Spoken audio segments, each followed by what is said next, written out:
mayroon kang nalalaman na hindi pa sinasabi ng karamihan sa mga lalaki. Isang katotohanan na nakatago sa loob ng iyong sariling katawan. Isang hormona na kapag bumaba ang antas nito, parang lahat ng ilaw sa iyong buhay ay nagdim ng sabay-sabay. Hindi mo mararamdaman sa isang araw. Hindi ito biglang darating. Dahan-dahan itong nangyayari, tulad ng tubig na dahan-dahang kumukulo. Isa kang gising na tao na hindi nakakaalam na nag-aalab na pala ang apoy sa ilalim. At ang pinaka nakakatakot, maraming lalaki ang naniniwala na ito ay normal lang, na bahagi ito ng pagtanda, ng pagod, ng stress. Pero hindi. May mga bagay na maaari mong gawin simula ngayon din. At isa sa pinakamagagawa mong hakbang ay ang pinakasimple. Nagsisimula ito sa isang basong tubig. Ngunit bago tayo pumunta doon, nais ko munang itanong sa inyo. Isang tanong na sana ay sagutin ninyo ng tapat sa komento. Sa inyong palagay, noong kayo ay nasa 20s pa, nararamdaman ba ninyo ang pagkakaiba sa lakas, enerhiya at kumpiyansa ninyo kumpara sa ngayon? At kung oo, paano ninyo ito napagtanto? Sagutin ang tanong na yon sa komento. Dahil ang iyong karanasan ay maaaring makatulong sa ibang lalaki na nararamdaman ang parehong bagay, ngunit hindi pa nakakausap ng kahit kanino tungkol dito. Ako ay isang health educator at mananaliksik sa larangan ng human physiology at integrative medicine. Sa loob ng maraming taon, pinag-aralan ko kung paano naaapektuhan ng hormonal health ang kabuuang kalidad ng buhay ng isang tao. Hindi lang ang pisikal, kundi pati na rin ang emosyonal, mental at pangrelasyon na aspeto ng buhay.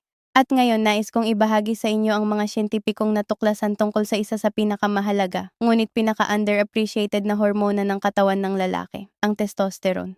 Ang testosterone ay hindi lang isang sex hormone. Ito ay isang master hormone. Isang conductor ng isang orkestra ng mga proseso sa iyong katawan. Ito ang responsable sa iyong enerhiya tuwing umaga, sa iyong kakayahang mag-focus sa trabaho, sa iyong mood kung masaya ka ba o laging naiinis, sa iyong lakas ng tuhod at braso, sa iyong kakayahang bumuo ng kalamnan, sa iyong bone density, sa iyong immune function, at oo, sa iyong cardiovascular health. Ang testosterone ay gumaganap ng papel sa halos bawat sistema ng iyong katawan. Kaya naman kapag bumaba ang antas nito, hindi lang isang bagay ang nagbabago, lahat ng bagay ay nagbabago. Ayon sa mga pag-aaral na nailathala sa Journal of Clinical Endocrinology and Metabolism, ang antas ng testosterone sa mga lalaki ay natural na bumababa ng halos 1 hanggang 2% bawat taon pagkatapos ng edad 30. Mukhang maliit yun sa unang tingin. Pero kapag nagdagdag-dagdag ito sa loob ng 10, 20, 30 taon, nagiging malaking epekto ito sa katawan. Sa edad 40 taon, ang isang lalaki ay maaaring mayroon na ng labis na 30% na mas mababang testosterone kumpara sa kanyang sarili noong kabataan. Sa 60 taon, maaaring kalahati na ng dati. At ito ang hindi sinasabi ng karamihan sa mga doktor sa kanilang mga pasyente. Ang pagbaba ng testosterone ay hindi lang problema ng katandaan. Ito ay maaari ring mangyari ng maaga dahil sa aming paraan ng pamumuhay. Ang pagkain natin, ang ating mga gawi, ang stress na ating tinatanggap araw-araw, ang kalidad ng ating tulog, at kahit ang mga chemical na naroroon sa ating kapaligiran. Ito ang tinatawag ng mga siyentipiko na lifestyle-induced hypogonadism, isang kondisyon kung saan ang mga gawin ng isang tao ay nagdudulot ng pagbaba ng testosterone ng mas maaga kaysa dapat. Ngayon, nais ko munang marinig ang opinyon ng isang medikal na eksperto bago tayo magpatuloy pa. Ayon kay Dr. Alejandro Ramos, isang endocrinologist at integrative medicine specialist na may higit sa 20 taon ng karanasan sa pagtrato ng hormonal disorders sa mga lalaki. Ang testosterone deficiency ay isang seryosong kondisyon na kadalasang hindi nakikilala ng mga lalaki at maging ng ilang general practitioners. Ang mga sintomas nito, tulad ng pagod na walang malinaw na dahilan, pagbaba ng mood, pagkawala ng motivation, pagbago sa body composition at paghina ng libido, ay madalas na inaakala ng mga pasyente na simpleng pagod lang o stress sa trabaho. Ang katotohanan ay ang mga ito ay maaring senyales ng isang hormonal imbalance na kailangan ng atensyon. Hindi naman palaging kailangan ng medical intervention. Maraming kaso ang maaaring mapabuti ng mga pagbabago sa pamumuhay, nutrisyon, at natural na suporta sa hormonal health. Ito ang punto na nais kong bigyang diin ngayon. Ang pag-aaral ng testosterone at ng mga natural na paraan ng pagsuporta dito ay hindi lang para sa mga nakakaramdam na ng mga sintomas ng pagbaba nito. Ito ay para sa bawat lalaki na nagmamalasakit sa kanyang sariling kalusugan, sa kanyang pisikal na lakas, sa kanyang emosyonal na kagalingan, at sa kanyang kakayahang mabuhay ng buo at malusog sa loob ng maraming taon. Kaya ngayon, pag-usapan natin ang tungkol sa isang bagay na maaaring magpabago ng iyong pang-araw-araw na gawin ng simple at siyentipikong napatunayan. Ang mga natural na sangkap na maaaring idagdag sa iyong tubig o inumin na may potensyal na suportahan ang natural na produksyon ng testosterone ng iyong katawan. Una sa lahat, nais kong linawin ng isang bagay. Ang mga susunod na ilang minuto ng impormasyon na ito ay hindi isang pangako ng isang magic potion. Walang asukal-coated na mga salita dito. Ang lahat ng tatalakayin natin ay nakabatay sa siyentipikong literatura at sa mga pag-aaral na nailathala sa mga peer-reviewed na medical na journal. Ang layunin natin ay edukasyon upang maunawaan mo kung paano gumagana ang iyong katawan at kung anong mga natural na paraan ang maaaring sumuporta sa iyong kalusugan. Pag-usapan natin ang ashwagandha o sa siyentipikong pangalan nito ay Withania somnifera. Ito ay isang adaptogenic herb na nagmula sa traditional na Ayurvedic medicine ng India na ginagamit na sa loob ng libu-libong taon. Ngunit hindi tayo magtitiwala sa tradisyon lamang. Tingnan natin ang siyensya. Sa isang randomized, double-blind, placebo-controlled clinical trial na nailathala sa Journal of the International Society of Sports Nutrition noong 2015, ang mga lalaki na kumuha ng ashwagandha extract sa loob ng 8 linggo ay nagpakita ng makabuluhang pagtaas sa kanilang antas ng testosterone kumpara sa placebo group. Ang pag-aaral ay nagsangkot ng mga healthy na lalaki na nagsasanay ng regular at ang mga resulta ay nagpakita rin ng pagpapabuti sa muscle strength, muscle recovery, at body composition. Sa isang naiibang pag-aaral na nailathala sa fertility and sterility, ang mga lalaking may stress-related infertility na kumuha ng ashwagandha ay nakaranas ng makabuluhang pagtaas sa kanilang serum testosterone levels habang bumababa ang kanilang cortisol, ang stress hormone, nakilala sa pagiging testosterone killer. Bakit? Dahil ang ashwagandha ay nagtatrabaho sa dalawang magkaibang antas. Una, ito ay nagbibigay ng suporta sa adrenal glands, ang mga gland na responsable sa iyong stress response. Kapag ikaw ay stressed, ang iyong katawan ay nagpo-produce ng mas maraming cortisol. At ang cortisol at testosterone ay nasa isang uri ng seesaw relationship. Kapag ang isa ay mataas, ang isa ay mababa. Sa pamamagitan ng pagbabawas ng cortisol, ang ashwagandha ay nagbibigay ng mas maluwag na espasyo para sa testosterone na mag-rise. Pangalawa, ang ashwagandha ay naglalaman ng mga bioactive compounds na tinatawag na withanolides na may direktang impluensya sa hypothalamic pituitary gonadal axis, ang sistema ng katawan na nagkokontrol ng testosterone production. Paano mo ito idadagdag sa iyong tubig? Ang ashwagandha ay available sa powder form. Ang karaniwang dosis sa mga pag-aaral ay 5 hanggang 600 na miligram ng standardized extract bawat araw na maaaring ihalo sa mainit na tubig, gatas o kahit malamig na inumin.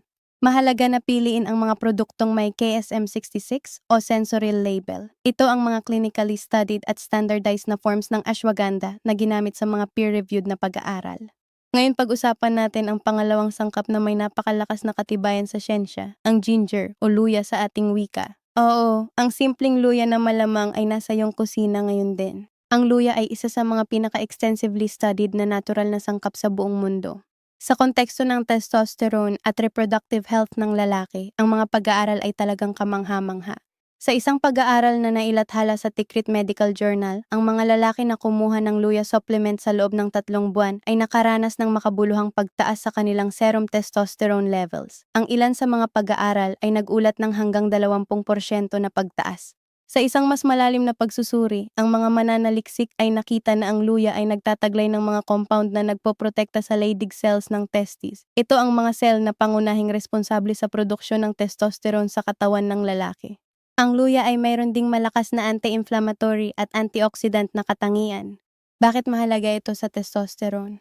Dahil ang oxidative stress, ang pamamaga sa cellular level, ay isa sa mga pangunahing dahilan ng testosterone decline. Ang mga reactive oxygen species o free radicals ay nagdudulot ng pinsala sa mga Leydig cells at sa hypothalamic pituitary axis. Ang mga antioxidant compound ng luya, lalo na ang gingerol at shogaol, ay nagpoprotekta sa mga cell na ito mula sa oxidative damage. Sa gayon ay pinoprotektahan ang kapaligiran kung saan ginagawa ng katawan ng testosterone. Paano ito ihalo sa iyong tubig? Ang simpleng ginger water o luya-infused na tubig ay maaaring gawin sa pamamagitan ng pagbabad ng mga sariwang piraso ng luya sa mainit na tubig sa loob ng 10 hanggang 15 minuto. Maaari ring magdagdag ng kaunting pulot at lemon para sa mas masarap na lasa at dagdag na health benefits. Ang pag-inom nito tuwing umaga, bago kumain, ay isang gawin na sinisimulang gawin ng maraming lalaki sa buong mundo bilang bahagi ng kanilang hormonal health routine. Ang ikatlong sangkap na nais kong talakayin ay ang zinc, isang mineral na hindi kabilang sa mga herbal extracts, ngunit maaring idagdag sa iyong araw-araw na inumin sa pamamagitan ng mga zinc-rich na pagkain o mga natural na supplement. Ang zinc ay tinatawag ng maraming siyentipiko bilang ang testosterone mineral, at may napakadisyenteng dahilan para dito. Ang zinc ay isang mahalagang cofactor sa proseso ng testosterone biosynthesis. Nangangahulugang kailangan ng katawan ng zinc para makapag-produce ng testosterone.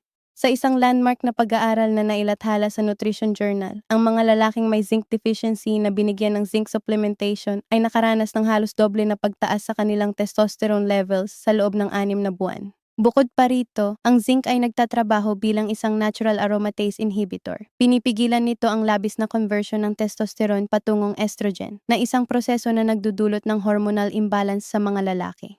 Ang mga pagkain na mayaman sa zinc at maaaring ihalo o idagdag sa iyong inumin ay kinabibilangan ng mga binhing kalabasa na maaaring i-blend sa iyong smoothie o ihalo sa iyong tubig bilang seed milk.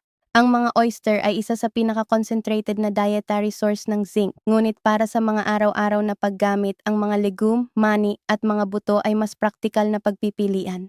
Sa puntong ito, nais kong ipakilala muli ang opinyon ng aming medikal na eksperto. Ayon kay Dr. Ramos, ang mga natural na sangkap tulad ng ashwagandha, ginger at zinc ay may siyentipikong katibayan na nagpapakita ng kanilang potensyal na sumuporta sa testosterone levels. Gayunpaman, mahalaga ang konteksto.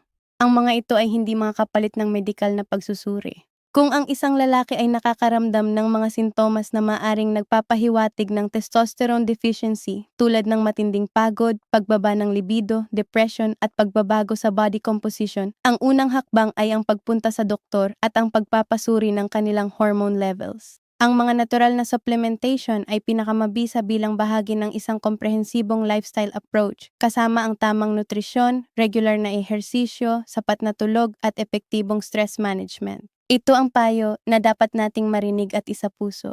Ang siyensya ay isang tool, ngunit ang ating sariling kalusugan ay isang responsibilidad na kailangan nating hawakan ng may kaalaman at pag-iingat. Ngayon, pag-usapan natin ang isang sangkap na hindi inaasahan ng marami. Ang fenugreek o sa Pilipinas ay kilala rin ito sa pangalang trigonella. Ang fenugreek ay isang halamang pampalasa na madalas gamitin sa Indian at Middle Eastern cuisine. Ngunit sa mundo ng hormonal health research, ito ay isang bituin. Sa isang pag-aaral na nailathala sa phytotherapy research, ang mga lalaki na kumuha ng fenugreek extract sa loob ng 8 linggo ay nakaranas ng makabuluhang pagtaas sa kanilang total testosterone at free testosterone levels. Ang free testosterone ay particular na mahalaga dahil ito ang biologically active na bahagi ng testosterone, ang bahagi na talagang nagagamit ng iyong mga cell at tissue. Ang mekanismo ng fenugreek ay kamangha-mangha. Naglalaman ito ng mga compound na tinatawag na furostanolic saponins na nagtatrabaho sa pamamagitan ng inhibisyon ng dalawang enzyme, ang aromatase at ang 5-alpha reductase, na kapwa responsable sa pag-convert ng testosterone sa ibang hormone. Sa pamamagitan ng pagbagal ng mga conversion na ito, ang fenugreek ay nakakatulong na mapanatili ang mas mataas na antas ng testosterone sa dugo. Paano ito idadagdag sa iyong araw-araw na gawi? Ang fenugreek seeds ay maaaring ibabad sa tubig magdamag at inumin ang infused na tubig sa umaga. Ito ay isang tradisyonal na gawi sa maraming bahagi ng Asya at gitnang silangan na ngayon ay sinusuportahan ng modernong siyensya. Ang lasa ay medyo mapait, ngunit maaaring pagandahin ng kaunting pulot o lemon. Ngayon naman, pag-usapan natin ang isa sa mga pinaka-underrated ngunit pinakamalakas na natural na suporta para sa testosterone, ang araw. Mas tiyak ang vitamin D na natatanggap ng iyong katawan kapag nalantad sa sikat ng araw. Ang Pilipinas ay isang bansang may napakaraming araw. Ngunit paradoxically, marami sa ating mga kababayan ay mayroong vitamin D deficiency. Bakit? Dahil karamihan sa atin ay nakatrabaho sa loob ng mga gusali, nakasakay sa mga sasakyan at kapag nasa labas, nagtatakip ng buong katawan o naglalagay ng sunscreen. Ang resulta ay kulang ang ating katawan sa isang critical na nutrient. Ang vitamin D ay hindi lang isang vitamin. Ito ay isang prohormone. Ibig sabihin, ito ay gumaganap bilang isang hormone sa iyong katawan. At ang koneksyon nito sa testosterone ay direkta at malinaw sa siyensya.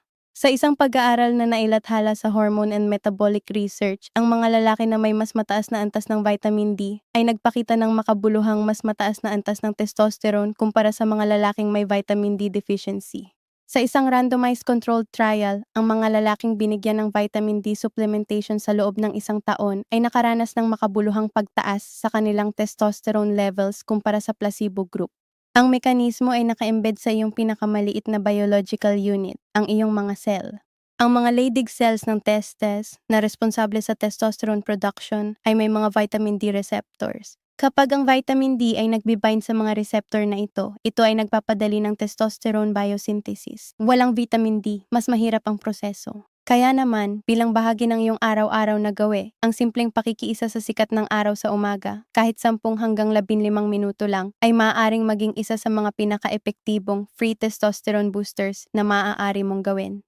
At kapag hindi ito posible, ang vitamin D3 supplementation ay isang opsyon na maaari mong talakayin sa iyong doktor. Mula sa aming medical na eksperto, bago pa man tayo magpunta sa mga supplement, nais kong itanong sa ating mga manonood, kailan kayo huling nagpasuri ng inyong mga hormone levels? Maraming lalaki ang hindi kailanman nagpasuri sa kanilang testosterone at vitamin D status at pagkatapos ay nagtataka kung bakit sila laging pagod, laging naiinis, laging hindi bukas. Ang simpleng blood test ay maaring magbigay ng napakaraming impormasyon tungkol sa inyong hormonal health. Ito ang aking rekomendasyon. Bago subukan ng anumang supplementation, alamin muna kung saan kayo nagsisimula. Tama siya. Ang self-awareness, ang simula ng lahat ng pagbabago. Ngayon, nais ko ring talakayin ng isang aspeto na madalas na nakakalimutan sa mga usapin tungkol sa testosterone, ang papel ng emosyonal na kalusugan at relasyon sa hormonal balance. Ito ay hindi isang simpleng kwento.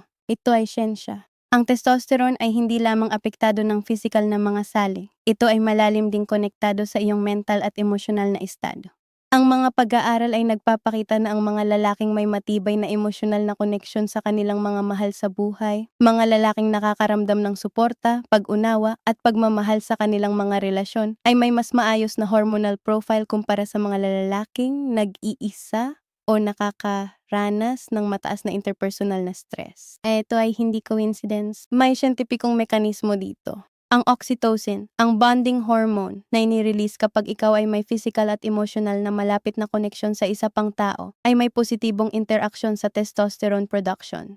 Bukod pa rito, ang social isolation at chronic loneliness ay nagdudulot ng pagtaas ng cortisol levels, na tulad ng ating natutunan kanina ay may negatibong epekto sa testosterone. Kaya naman, kapag pinag-uusapan natin ang testosterone health, hindi tayo maaring paghiwalayin ang pisikal mula sa emosyonal. Ang pagbabago sa iyong hormonal health ay hindi lang tungkol sa kung ano ang inilalagay mo sa iyong baso. Ito ay tungkol din sa kalidad ng iyong mga relasyon, sa kalidad ng iyong tulog, sa kalidad ng iyong pag-iisip tungkol sa iyong sarili.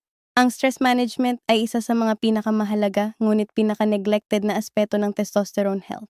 Sa isang mundo kung saan ang ating mga daliri ay palaging nasa phone, kung saan ang trabaho ay walang oras, kung saan ang traffic ay parte na ng buhay, ang ating mga katawan ay palaging nasa fight or flight mode. Ang chronic activation ng stress response ay nagdudulot ng sustained na pagtaas ng cortisol na direktang nagpapababa ng testosterone production. Ang mga natural na paraan ng stress reduction, meditation, breathwork, regular na pahinga mula sa screens, paggugol ng oras sa kalikasan, pakikiisa sa mga aktibidad na nagbibigay sa iyo ng tuwa, ay may direktang epekto sa iyong hormonal health. Ay hindi ito ma-overemphasize. Ang tulog ay isa pang salik na kailangan nating talakayin ng seryoso. Ang pangunahing panahon ng testosterone production sa iyong katawan ay nangyayari habang ikaw ay natutulog, lalo na sa panahon ng deep sleep at REM sleep. Sa isang pag-aaral na nailathala sa JAMA Journal, ang mga kabataang lalaking pinababa ang kanilang tulog sa 5 oras bawat gabi sa loob ng 1 linggo ay nakaranas ng 10 hanggang 15% na pagbaba sa kanilang daytime testosterone levels. Isipin mo ito, 1 linggo lang ng kulang na tulog ay sapat na upang makita ang measurable na pagbaba sa testosterone. Kaya ang iyong testosterone water ay magiging mas epektibo kapag ito ay sinasamahan ng 7 hanggang 8 oras na dekalidad na tulog bawat gabi. Pag-usapan din natin ang ehersisyo at sa particular ang uri ng ehersisyo na pinaka-epektibo para sa testosterone support. Hindi lahat ng ehersisyo ay pantay-pantay pagdating sa testosterone. Ang resistance training, ang paggamit ng mga pabigat ng sariling timbang ng katawan o ng resistance bands ay ang uri ng ehersisyo na may pinakamalakas na katibayan para sa testosterone support. Lalo na ang compound movements tulad ng squat, deadlift at bench press, mga ehersisyo na gumagamit ng malalaking muscle groups. Ang mga ito ay nagdudulot ng significant na pagtaas sa testosterone levels, lalo na kapag ginawa sa moderate hanggang high intensity.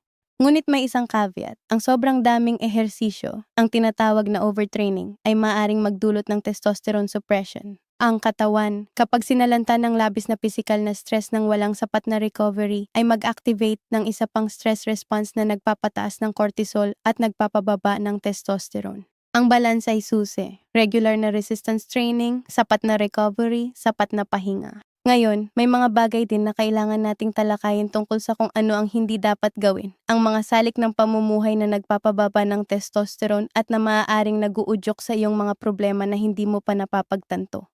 Ang alak, kahit sa katamtamang dami, ay may negatibong epekto sa testosterone. Ang ethanol ay direktang nakakaapekto sa Leydig cells ng testes, binabawasan ang kanilang kakayahang mag-produce ng testosterone. Ang chronic alcohol consumption ay isa sa mga pinakakilalang dahilan ng hypogonadism sa mga lalaki. Ang processed food, fast food, at diet na mataas sa refined sugar at trans fats ay may malalim na negatibong epekto sa hormonal health. Ang sugar ay nagdudulot ng insulin spikes at ang chronic high insulin ay nagpapababa ng sex hormone binding globulin levels sa mga paraan na nakakaapekto sa hormonal balance. Ang trans fats ay direktang nakakaapekto sa testosterone biosynthesis sa cellular level. Ang mga endocrine disruptors, mga chemical na matatagpuan sa mga plastic containers, sa mga personal care product, sa mga pesticide-laden na pagkain, ay nagpapanggap na estrogen sa iyong katawan at nagdudulot ng hormonal disruption. Ang paggamit ng glass o stainless steel na lalagyan para sa tubig, ang pagpili ng organic na pagkain kung posible, at ang pag-iwas sa mga personal care products na naglalaman ng parabens at phthalates. Ito ang mga praktikal na hakbang na maaaring bawasan ng iyong exposure sa mga endocrine disrupting chemicals. Sa puntong ito ng aming pag-uusap, nais ko munang magbigay ng isang importanteng paalala. Ang video na ito ay para lamang sa impormasyon at edukasyon. Ang lahat ng impormasyong ibinabahagi dito ay batay sa siyentipikong pananaliksik at hindi dapat gamitin bilang kapalit ng propesyonal na medikal na payo. Bago subukan ng anumang supplement o pagbabago sa iyong kalusugan, kumonsulta muna sa inyong doktor o healthcare provider. Ito ang responsableng paraan ng pag-aasikaso ng inyong kalusugan.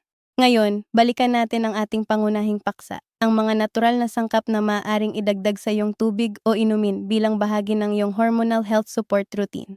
Nais ko ring talakayin ang maca root, ang Peruvian superfood na may napakayamang kasaysayan ng paggamit para sa male vitality. Ang maca o Lepidium mayeni ay isang halamang lumalago sa mataas na Andes Mountains ng Peru. Sa loob ng libu-libong taon, ito ay ginagamit ng mga indigenous peoples para sa lakas, stamina at reproductive health. Ngunit ngayon, sinasalamin ng modernong siyensya ang kasintatigasan ng mga tradisyonal na paniniwala na ito. Sa mga clinical trials, ang maca ay nagpakita ng kapasidad na mapabuti ang sexual function at ang sense of well-being sa mga lalaki. Kahit na ang mga pag-aaral ay nagpapakita ng isang kawili-wiling pattern, ang maca ay hindi direktang nagpapataas ng testosterone sa paraan na ginagawa ng mga pharmaceutical interventions. Sa halip, ito ay gumaganap sa pamamagitan ng iba't ibang mekanismo, pagpapabuti ng energy metabolism, pagsuporta sa adrenal function, at pagpapababa ng sexual dysfunction na resulta ng stress at pagod. Ang isang meta-analysis ng ilang randomized controlled trials na nailathala sa BMC Complementary Medicine and Therapies ay nagsabing ang maca ay nagpapakita ng promising na epekto sa male sexual health na may minimal na adverse effects. Ang maca ay available sa powder form at madaling idagdag sa iyong smoothie, coffee o mainit na tubig. Ang karaniwang dosis sa mga pag-aaral ay 2 hanggang 3 gramo bawat araw. Pag-usapan din natin ang Tribulus terrestris, isa sa mga pinakasikat na herbal supplement sa mundo ng testosterone health, ngunit isa ring controversial. Ang Tribulus terrestris ay isang halamang ginagamit sa traditional Ayurvedic at Chinese medicine na may matagal na kasaysayan ng paggamit para sa male reproductive health at libido. Ngunit kapag tiningnan natin ang siyentipikong katibayan, ang larawan ay mas komplikado. Ang ilang pag-aaral ay nagpapakita ng mga positibong epekto ng tribulus sa sexual function at libido, ngunit hindi lahat ng pag-aaral ay nagpapakita ng direktang pagtaas sa serum testosterone levels. Ang isang posible na paliwanag ay ang tribulus ay maaaring gumagana sa pamamagitan ng androgen receptor signaling na nangangahulugang maaaring hindi nito tinaas ang testosterone mismo, ngunit ginagawang mas responsive ang iyong katawan sa testosterone na mayroon na ito. Ang isa pang possible na mekanismo ay ang nitric oxide enhancement na may positibong epekto sa cardiovascular health at blood flow. Ang bottom line para sa Tribulus, may siyentipikong interes dito, ngunit kailangan ng mas maraming mataas na kalidad na pag-aaral para makumpirma ang mga epekto nito. Kung gagamitin mo ito, gawin sa moderasyon at sa gabay ng isang healthcare provider. Ngayon naman, nais ko ring talakayin ng isang bagay na madalas na hindi napapasama sa mga usapin tungkol sa testosterone, ang papel ng hydration mismo. Ang tubig, plain, simple na tubig, ay isang critical na component ng hormonal health. Ang dehydration, kahit mild dehydration, ay nagdudulot ng pagtaas ng cortisol levels. At tulad ng ating natutunan, ang cortisol at testosterone ay inversely related. Kapag ang isa ay mataas, ang isa ay mababa. Sa pag-aaral na nailathala sa Journal of Athletic Training, ang mga atleta na nag-exercise ng may kahit 2% na dehydration ay nagpakita ng mas mataas na cortisol response kumpara sa mga properly hydrated na atleta. Bukod pa rito, ang tamang hydration ay nagpapadali ng blood circulation, at ang mahusay na circulation ay importanteng aspeto ng hormonal transport sa buong katawan. Ang mga hormone tulad ng testosterone ay tinatransport sa pamamagitan ng dugo, at ang maayos na blood flow ay tinitiyak na ang mga hormone ay nakakarating sa mga tissue at cell na nangangailangan nito. Kaya naman, ang simpleng gawin ng pag-inom ng sapat na tubig bawat araw, ang karaniwang rekomendasyon ay 8 hanggang 10 baso bawat araw para sa mga lalaki, ay isa sa pinaka-basic ngunit pinaka-epektibong paraan ng pagsuporta sa iyong hormonal health. At kapag pinagsama mo ito sa mga natural na sangkap na ating tinatalakay, ang ashwagandha, ang luya, ang zinc, ang vitamin D, ang maca, ang tubig ay nagiging isang vehicle para sa mga nutrient na ito. Ito ang konsepto ng testosterone water, hindi isang magic potion, kundi isang maingat na inihanda na inumin na pinagsama ang siyentipikong suportadong mga sangkap na maaaring sumuporta sa natural na testosterone production ng iyong katawan. Isa pang sangkap na nais kong banggitin ay ang quercetin, isang flavonoid na natural na matatagpuan sa mga pagkain tulad ng sibuyas, mansanas at mga berry. Ang quercetin ay isang powerful na antioxidant at anti-inflammatory compound na ang mga pag-aaral ay nagpapakita na maaaring makatulong na protektahan ang Leydig cells mula sa oxidative damage. Sa gayon ay pinoprotektahan ang kakayahan ng katawan na mag-produce ng testosterone. Sa isang pag-aaral na nailathala sa Journal of the Science of Food and Agriculture, ang mga hayop na binigyan ng quercetin supplementation ay nagpakita ng makabuluhang mas mataas na testosterone levels kumpara sa control group. Bagamat kailangan ng mas maraming human clinical trials, ang quercetin ay isa sa mga promising na natural na compound sa larangan ng hormonal health research. Ang quercetin ay maaaring makuha sa pamamagitan ng pagkain ng mga pagkain na mayaman dito o sa pamamagitan ng supplementation. Para sa iyong testosterone water, ang pagdaragdag ng ilang hiwa ng mansanas sa iyong infused water o ang pag-infuse ng sibuyas, isang pamamaraan na popular sa ilang health communities, ay isang paraan ng pagkuha ng quercetin sa natural na paraan. Ngayon naman, nais kong talakayin ang isang bagay na malalim, ang koneksyon ng testosterone sa pagpapahalaga sa sarili at sa mental health ng lalaki. Sa ating lipunan, may nakakalungkot na katotohanan. Maraming lalaki ang tahimik na nagdurusa sa pagod na hindi nila maintindihan, sa pagbaba ng kumpiyansa na hindi nila alam kung paano ipaliwanag, sa pagbaba ng interes sa mga bagay na dati ay nagpapasaya sa kanila. At dahil itinuro sa atin ng lipunan na ang pagiging malakas ay nangangahulugang hindi nagrereklamo, maraming lalaki ang nagtatago ng mga sintomas na ito sa loob ng maraming taon. Ang testosterone ay may direktang koneksyon sa mental health ng lalaki. Ang mga pag-aaral ay nagpapakita ng mataas na correlation sa pagitan ng mababang testosterone levels at ng depression sa mga lalaki. Ang testosterone receptors ay matatagpuan sa mga bahagi ng utak na nagre-regulate ng mood, motivation, at cognitive function, kasama ang hippocampus at prefrontal cortex. Kapag bumaba ang testosterone, ang mga bahagi ng utak na ito ay naapektuhan. Ito ang dahilan kung bakit ang hormonal health ay hindi lamang isang physical na paksa, ito ay isang mental health na paksa. At ito ang dahilan kung bakit ang pag-aaral ng testosterone at ng mga paraan ng pagsuporta dito ay isang bagay na kailangan ng bawat lalaki, hindi lang ang mga old men o ang mga may obvious na problema.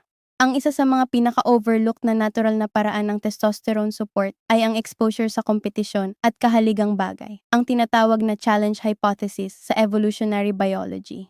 Ang mga pag-aaral ay nagpapakita na ang mga lalaki ay nakakaranas ng temporary na pagtaas sa testosterone kapag sila ay nakakamit ng isang layunin, nananalunan sa isang kompetisyon o kumukuha ng isang risk at nagtagumpay. Ito ang isa sa mga biological na mekanismo na nagpapaliwanag kung bakit ang may layunin at masayang buhay ay konektado sa mas maayos na hormonal health.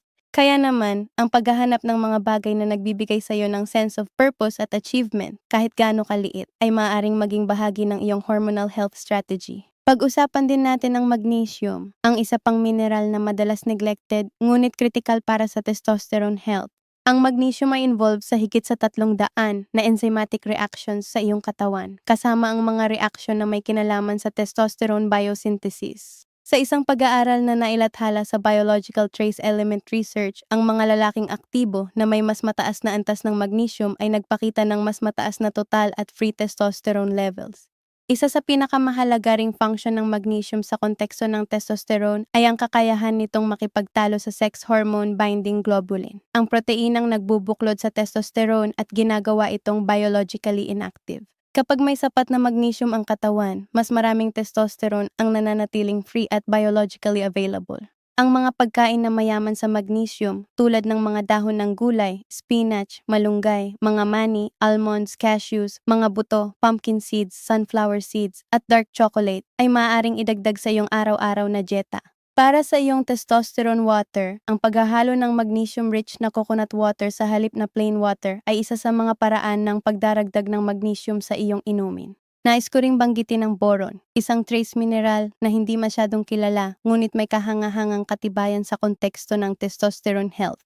Sa isang pilot study na nailathala sa Integrative Medicine, a clinician's journal, ang mga lalaki na kumuha ng 10 mg ng boron supplementation sa loob ng 7 araw ay nakaranas ng makabuluhang pagtaas sa kanilang free testosterone levels ng halos hanggang 20% habang bumababa ang kanilang estrogen levels. Ang boron ay mukhang gumagana sa pamamagitan ng pagbabago ng kung paano kinimetabolize ng katawan ang mga steroid hormone, nagreresulta sa mas mataas na biologically active testosterone.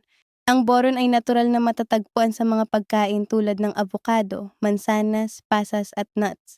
Ang pagkain ng mga pagkain na mayaman sa boron ay isang praktikal na paraan ng pagkuha ng benepisyo ng mineral na ito. Sa sandaling ito, nais kong ibalik ang ating pansin sa isang fundamental na katotohanan. Ang lahat ng ating pinag-usapan, ang mga natural na sangkap, ang mga pagbabago sa pamumuhay, ang ehersisyo, ang tulog, ang stress management, ito ay mga tools.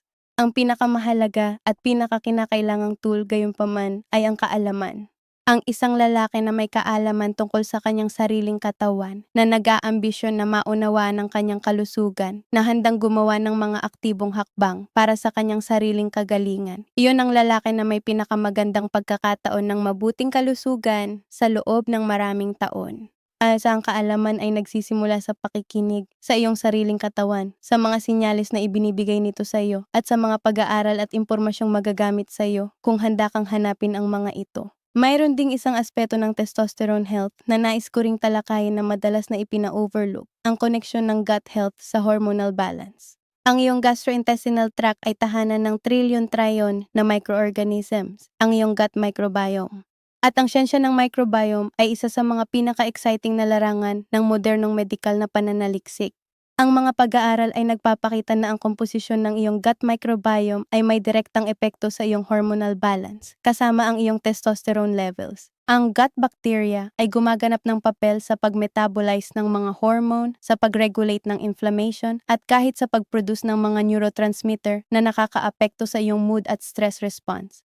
Ang isang malusog na gut microbiome na puno ng diverse na beneficial bacteria ay nauugnay sa mas maayos na hormonal balance kasama ang mas mataas na testosterone levels. Para sa iyong testosterone water, ang pag-infuse ng iyong tubig ng mga fermented substances tulad ng apple cider vinegar sa limitadong dami o ang pag-inom ng kefir at kombucha bilang bahagi ng iyong araw-araw na gawi ay maaaring suportahan ang gut health na sa turn ay sumusuporta sa hormonal balance.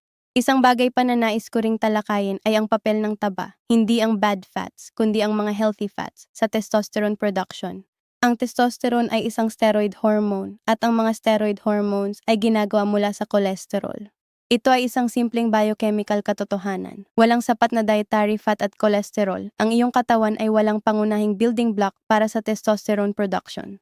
Ito ang dahilan kung bakit ang mababang calorie diets at ultra-low-fat diets ay maaring nagdudulot ng hormonal disruption. Binabawasan nila ang substrate na kailangan ng katawan para gumawa ng testosterone. Ang mga healthy fats, omega-3 fatty acids mula sa mga isda at flax seeds, monounsaturated fats mula sa olive oil at avocado, at kahit ang saturated fats mula sa mga natural na pagkain tulad ng itlog at gatas, ay mahalagang bahagi ng isang testosterone supportive na dieta. Para sa iyong inumin, ang pagdagdag ng ilang patak ng extra virgin olive oil sa iyong smoothie o ang pagblend ng isang maliit na halaga ng avocado sa iyong health drink ay maaaring maging isang simple ngunit makapangyarihang paraan ng pagsuporta sa iyong hormonal health. At ngayon, pag-usapan natin ang isang bagay na sa tingin ko ay napakahalaga ngunit madalas nakalimutan, ang papel ng koneksyon sa pagitan ng mga mag-asawa at ng hormonal health. Ang mga siyentipikong pag-aaral ay nagpapakita na ang mga lalaki na nasa masayang at supportive na relasyon ay may mas maayos na hormonal profile kumpara sa mga lalaking nag-iisa o nasa stressful na relasyon. Ang oxytocin na inirelease sa mga masayang interaksyon sa ating mahal sa buhay ay may counterbalancing na epekto sa cortisol na nagpapababa ng stress hormones at nagbibigay ng mas favorable na kapaligiran para sa testosterone production. Ito ay isang maganda at pag-aasang aspeto ng siyensya ng testosterone, ang pag-aalaga sa iyong mga relasyon, ang pagiging isang mas presente at mapagmahal na asawa, ama o kaibigan. Ito ay hindi lang mabuti para sa iyong relasyon, ito ay mabuti rin para sa iyong hormonal health. Ang testosterone at love magkasamang gumagawa para sa isang mas malusog na iyo.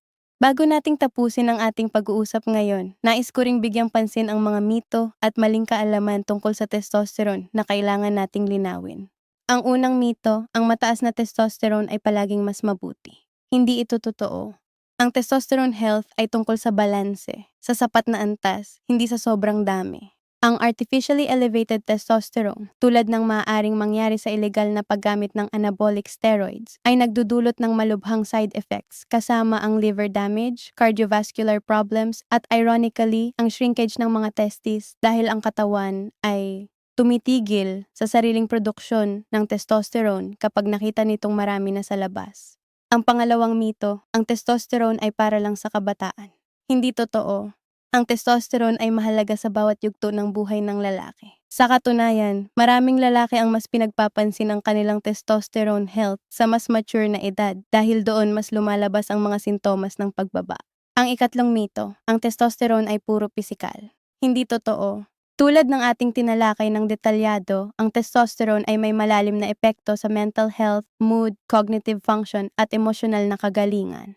Ang ikapat na mito, ang testosterone deficiency ay bihirang kondisyon. Sa katotohanan, ang pag-aaral ay nagpapakita na ang testosterone deficiency ay nakakaapekto sa hanggang 2% ng lahat ng lalaki at ang bilang na ito ay mas mataas sa mga mas matatanda.